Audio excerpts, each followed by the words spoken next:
APU. American Public University is proud to present The Everyday Scholar.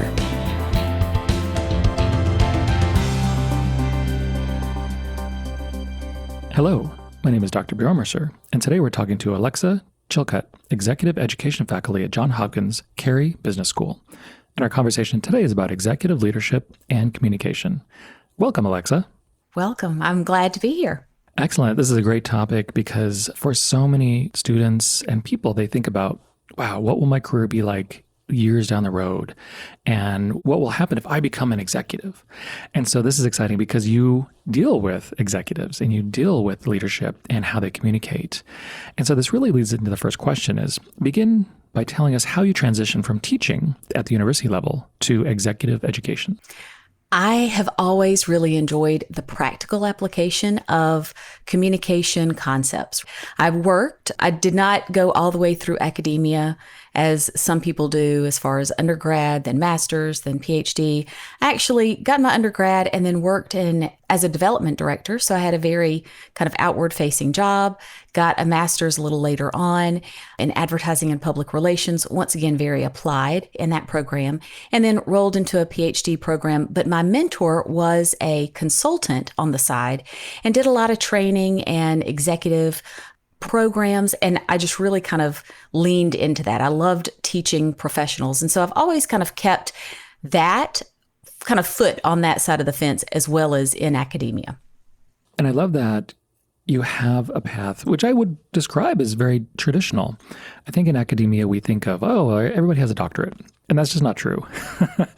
Because doctorates are achievements and they're an academic achievement, but academic doctorates are really just a credential to allow you to teach in college. And so what you did gave you such a practical, applied experience, and especially in communication. What do you enjoy about teaching professionals, and how are the expectations different at this level of instruction? I do really enjoy teaching professionals. And while I love teaching college students, there's a definite need for all of these skills and concepts. But when you make that transition into teaching people who are really working day to day, and they're trying to really kind of submit themselves, be vulnerable to learning new things and professional development, they see themselves as leaders or future leaders. They are hungry for the information in a different way than, let's say, a typical college student is. And they really want you to focus on the applied, focus on how those skills, whether they're leadership communication, team communication, how they can leave that course and immediately apply them back in their work environment or back leading their team. And so I enjoy working with professionals because they do see all of those concepts and skills and the work that we do together in our time as something that's going to immediately benefit them. And that's excellent. And I like how you said that it'll immediately benefit them, because that's one of the things that, especially when you deal with leadership, or rarely is it about the theoretical. It's about what is going on right now. How can I improve myself? Now, going along that line, do you find that a lot of those people who are in executive education, that they have a constant desire for self-improvement? I do. I think that you have two different types of people who typically are in those courses, right? Let's say group A is the group that their corporation or their boss has sent them to training, right? And so sometimes because they've been sent, they might have some hesitancy about it, or they're reluctant. Why were they sent to this specific course? And so kind of keeping that in mind to make sure that they see that, hey, there are no perfect communicators, right? Everybody is really on a path to constant improvement. So you have that group, and then you have the other group that are self-starters. They're self-motivated. Maybe they've got some training budget and this is how they choose to spend it, or they're really investing personally because they want to, let's say, get a business communication certificate from an institution like Johns Hopkins, which has a lot of prestige. So they're willing to invest in that. And all of these people, though, really what you want to do as an instructor is show them the value of those skills, allow them to see that everybody is in this together, that we all have to learn and grow, or we become stale and stagnant and can't really achieve the success that is really within our grasp. And I like how you said the success that is within our grasp. And I think that's one of the things that leaders who have achieved a certain amount of success when it comes to leadership have tasted that success. And it's one of those things that, especially in undergraduate education, it's not taught because it's very difficult to teach. How do you be successful out in the real world? How do you get noticed? How do you network? And there are courses in which we go over that in higher education. But it is difficult. Do you find that a lot of the people in executive education are naturally charismatic? Or is that more of a stereotype of that type of person? Oh, that's a great question. It depends on the course, but absolutely not. So many people are reluctant communicators. They know that they need the skills. They see the value in the skills. Maybe they're cognizant of that needed improvement. They want to be more confident communicators in a networking environment, in that leadership role, working with a team. But that's why they kind of allow themselves to be in those courses. I'll tell you a great example of knowing kind of some people are charismatic and some people are very quiet and reluctant to speak up or to engage or to show their personality is in a public speaking executive education course. That's really when you see the broad spectrum of personalities.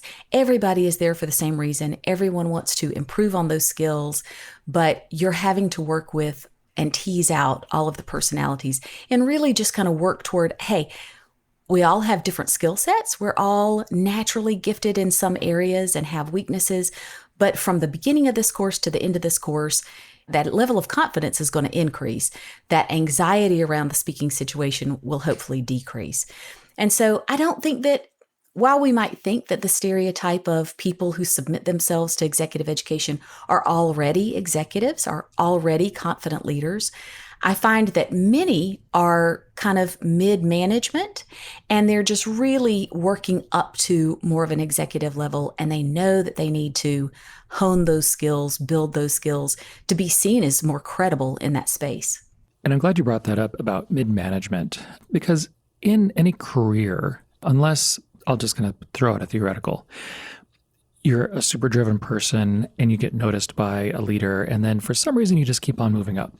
That's great. It happens. Or there's something about your pedigree and it is noticed and that you just naturally move up. Again, that's great. But for most people who come from normal backgrounds and normal education, climbing up is very difficult. And there's not always a path, or I should say there's not a path. And oftentimes it's talking to people. It's figuring things out. It's trying things out and failing. And going from mid-level leadership to upper leadership is a completely different skill set. Because in mid-level leadership, you're still doing the nuts and bolts of performance evaluations and spreadsheets and Zoom meetings and all of those things that make a department or wherever you are work. Once you get into upper leadership, you're away from that. And so the leadership focus is much, much different. Do you find that certain mid-level leaders struggle with that transition because they're stuck in making their departments work, which is good because departments need to work. But again, it's a different transition going from mid to upper. The transition from one level of leadership to the next level of leadership is always a little uncertain, and people don't know what's really expected of them until they get there. Now, if they see someone in a position that they aspire to, then they might recognize that that individual has to communicate to a broader audience or to external stakeholders or to be kind of more in the spotlight. And they want to work on those skills because they know that they won't just be managing on the ground level, that they'll be elevated to a place where people are seeing them and hearing them, and that they have to kind of elevate their persona, if you will, as a leader. And that's great. Just for my own personal example, I remember when I went from a regular worker to a manager, in which I managed a few people. I was very collaborative. I was talking to them all the time. And then when I went from a manager to a director, in which I then managed managers who managed the frontline workers, it was a hard transition because I still wanted to interact with the workers every day and help them. But then that was getting in the way of the manager's job. And that's such a great point too, because it's almost like pulling up. You have to go from 10,000 feet to 20,000 feet to 60,000 feet. And the more that you elevate as a leader, the less, honestly, you have that opportunity to deal interpersonally with every single person. Some of that interaction gets taken away, but then what's really required of you is that you have to be more of a strategist. And you have to see the big picture and how the parts all play in together. But as a communicator and a leader, it's really important to understand that now you have to not just direct those people that you have one-on-one interactions with easily. You can walk down the hall and communicate clearly what you need from them or why you're doing something. As you rise in leadership, the communication has to be more strategic too.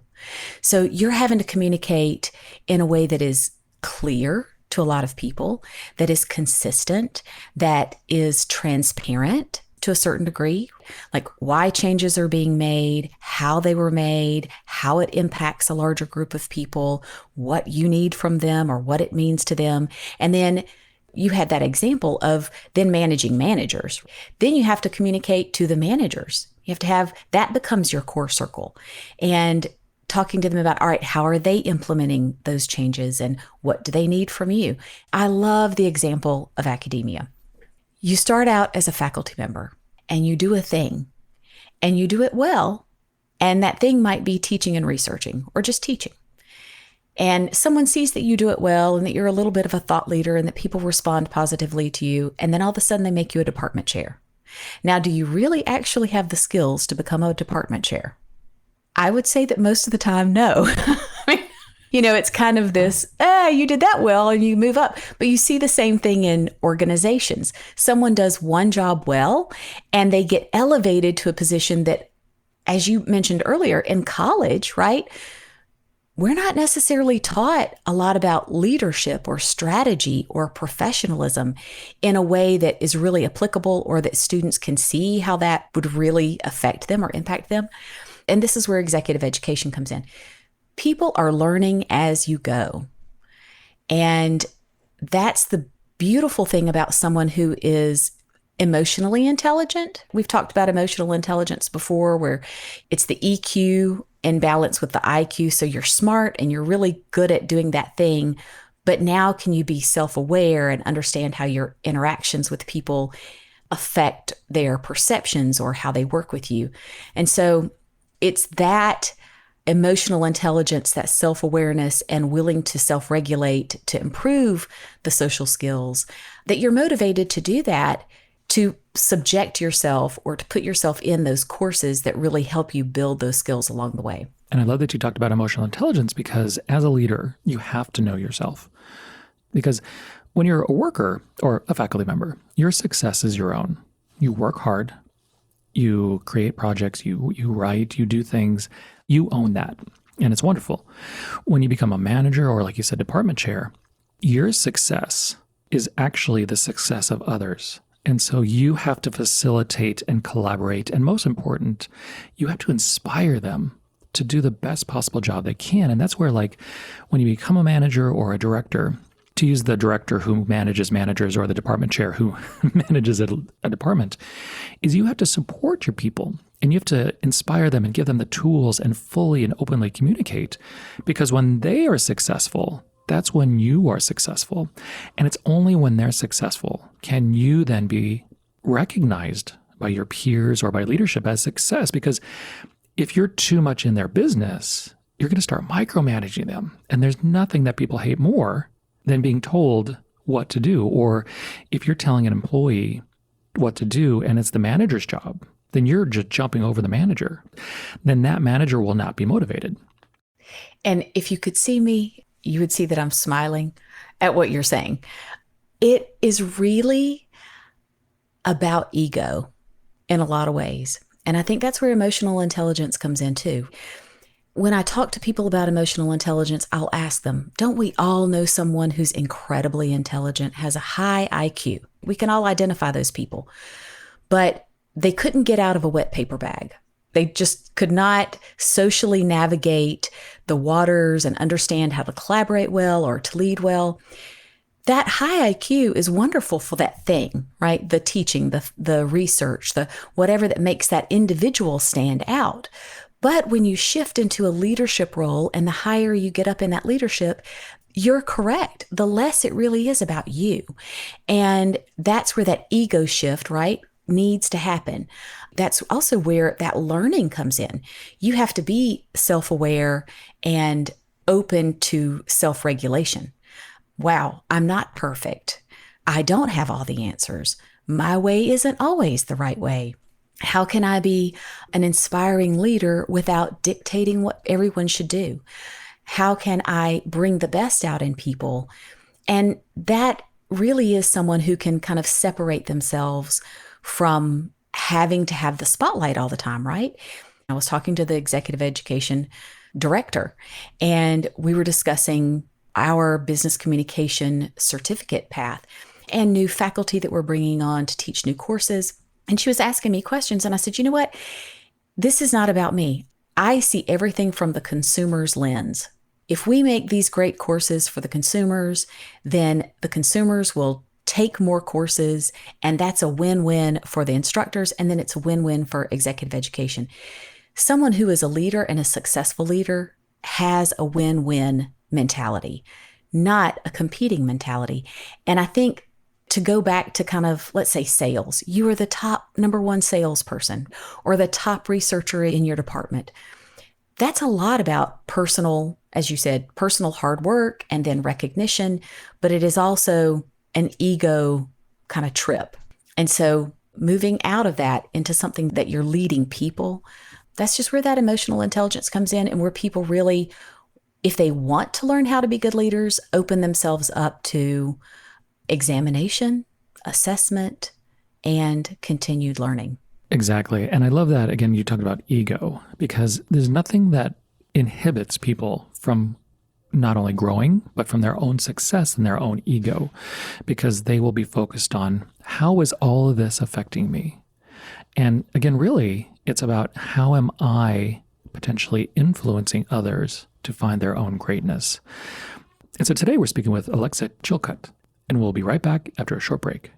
At American Public University, we believe quality education must be more affordable. That's why, as a leader in online higher education, we focus on minimizing costs and maximizing return on learner investment. And we believe higher education must be more accessible. So our online programs start every month. American Public University, within reach, without limits. Learn more at AmericanPublicU.com. And we're back with Alexa Chilcutt. And so this leads us to the next question is, why are executives or rising professionals seeking out courses in communication and leadership?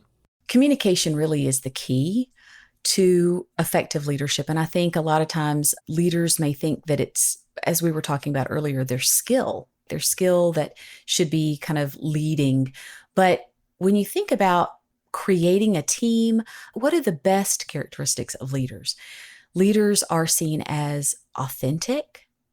How do they portray authenticity? They have to build trust and rapport. All of that is through communication. It's through interpersonal interactions. It's through the way that they craft messages to even talk about the mission or the goal or the objectives, about processes. How do they build motivation within a team? So communication really touches everything that a leader does. And so when we think about communication competencies, I look at it for a leader and for anyone in three basic, let's say, buckets. And the first one is interpersonal and team communication. And so that's really about your own communication skills, understanding what the goals of communication are to create shared meaning, to express understanding, and to convey value and respect to others. And that's absolutely through the way that we communicate. And then how do you effectively listen? Right? How do you connect with people and make them feel like they're being heard and valued? And so you've got those interpersonal and team communication skills. Then you move into written and visual communication skills. So are you writing things clearly? Are you visually kind of in line? Are the messages in line and in a way that people can consume them and that they're easy to digest? And then the third bucket is really about presentation skills, public speaking, because as a leader rises, as someone rises up, they have that opportunity to influence. And so that influence comes through opportunities, whether it's leading a meeting or giving a presentation to stakeholders or internally or externally. And maybe it's even a motivational team kickoff. Really starting with interpersonal, I think, is it. Everything is about the relationship with the person across from you. If you're a leader, you have a relationship with your directors, the people who lead departments, and you have to have those good relationships. But even beyond that interpersonal, you have to listen. And I'm really glad you mentioned listening when it comes to leadership, because if you watch TV, or if you, heaven forbid, watch the news, it's a bunch of people just talking at each other, talking over each other, and it's really abysmal. And if people would just stop and listen, 90% of our problems would literally be fixed tomorrow. But to stop and listen requires the ego to be set to the side. And so as a leader, really having those listening skills are just critical to your success. And then when you said writing is, I think, one of the most important skills we should develop as leaders. And then finally with, the public speaking and presentations, whenever I think of public speaking or talking, when I was just a regular employee, I was overly serious. And one day I started realizing that when I'm talking to other people, and especially over the phone or anything like that, I would think, I can't hear myself smile. And so I started saying to myself, I want to hear myself smile in how I talked. And that really changed how I approached talking to people, because that meant every conversation became a positive conversation. I tried to influence them positively while also just enjoying myself. When you then talk to a group of people, and if they can not only see you smile, but hear you smile, that will only help influence them. And it's not, again, being disingenuous or fake or anything like that. It's just being interested in other people's success. And that will help other people hear your smile. And then they will be more open to whatever your message is. Listening is so key. And it's not anything that people think about really having to improve their skills on, because we're so focused on responding. Look at the barriers of listening. One of them is pre-programmed emotional responses. The other one, which I love, is ambushing. And ambushing has to do with the other person is speaking, but our brain is running so fast that we're getting ahead of listening to them speaking because we're already pre-formulating our response, right? And so we're just kind of shortcutting that whole communication interaction opportunity. So that's kind of an invisible area that people, as you said, if they would learn how to listen better, they would show that they valued and respected people. They would have a better understanding of what people were trying to communicate, really avoid a lot of misunderstandings and conflict. That's huge. The other kind of invisible area, you talked about presentations and public speaking and people being overly serious. Because we see that as very social judgment, we've put ourselves in a vulnerable place to be up in front of people speaking. And so people can be overly serious. And if they get out of their own way and think about, if I was sitting in the audience's chair, what would I want to hear? You really want to hear somebody that sounds like they're having more of a conversation with you than talking at you through a presentation. And so I think both of those are just critical areas that really goes back to authenticity, building trust and rapport, engagement, relationships. There's so much there that can be unpacked that you're never there. You can be better, you can have degrees of polish, but there are just no perfect communicators. And that's why we need to work on those skills, open ourselves up to work on them as much as possible at any level. And I love that. And it makes me think of, I'll just say the last two presidents, so Obama and Trump. When you would listen to Obama speak, brilliant speaker, I would say brilliant orator, can come off as serious, and that turns some people off. And then when you listen to Trump, very charismatic, very off the cuff, very entertaining. But again, that turned some people off. So you have these two past presidents that had different ways, different approaches, wildly different, but very effective in different settings. And ideally what each of them would have done is been able to transition and be able to obviously be themselves, but be able to transition their style so they can communicate to 100% of the population. When you're saying that transitioning, it's about adapting situationally, like reading the room. Who's your audience? What is the situation? That is such an emotional intelligence skill. How do you go in and get outside of yourself and put yourself in the other person's shoes? Think about where you are. What is the situation?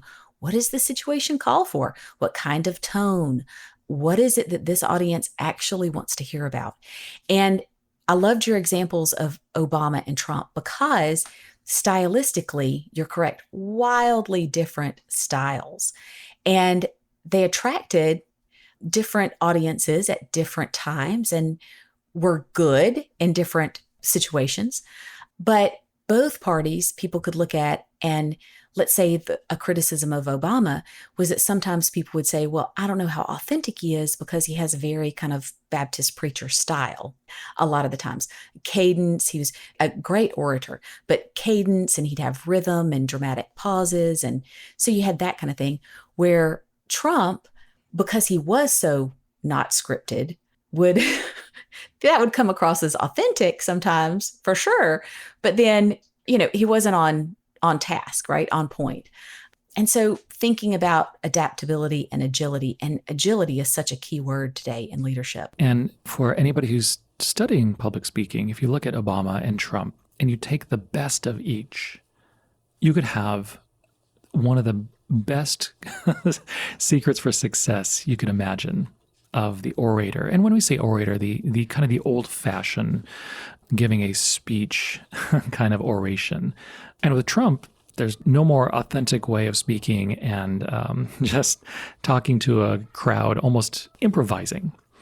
But that crowd is engaged. They'll go along with the ride. Very different. And so I think people can look at those two and learn a lot from the past two presidents, who are the presidents for all of us, and take away the politics and learn from them.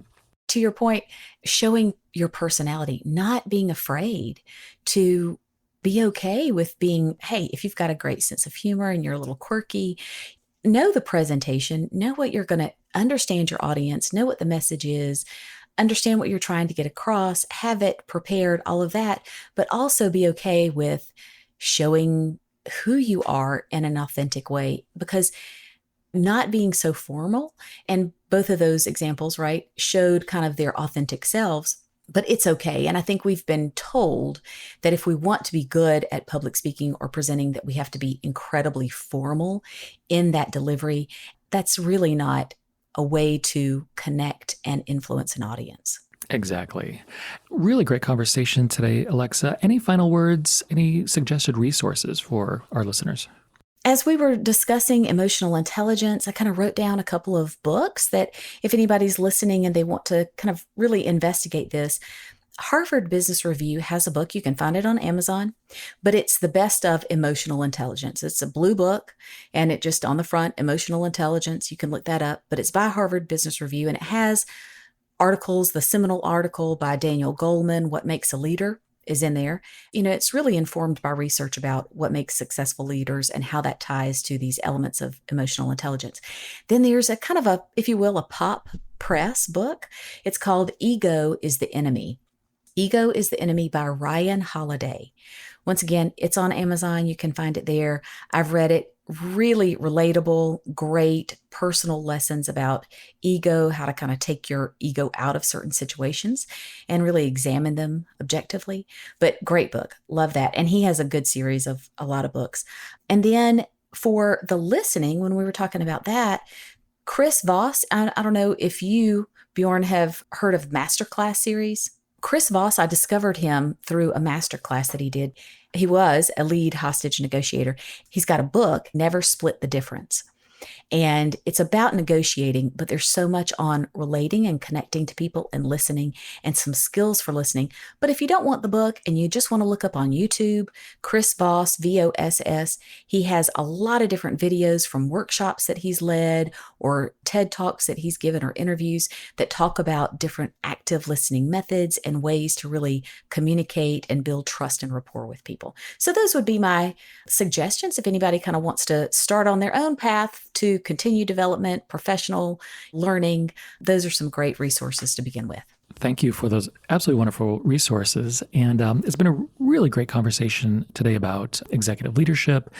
And really, the takeaway for me is really about knowing yourself, letting your ego go, and just really, really focusing on communication. There's nothing more important in life than communication. If it's interpersonal, with your spouse, with your friends, with your family, or if at your work, if you're leading one person, or if you're leading thousands of people, it's about trying to communicate. And so, Alexa, thank you so much for being here today. Thank you. I enjoyed it. It was a great conversation. Excellent. And today we're speaking with Alexa Chilcutt about executive leadership and communication. My name is Dr. Bjorn Mercer, and thank you for listening. For more information about our university, visit us at studyatapu.com. APU, American Public University.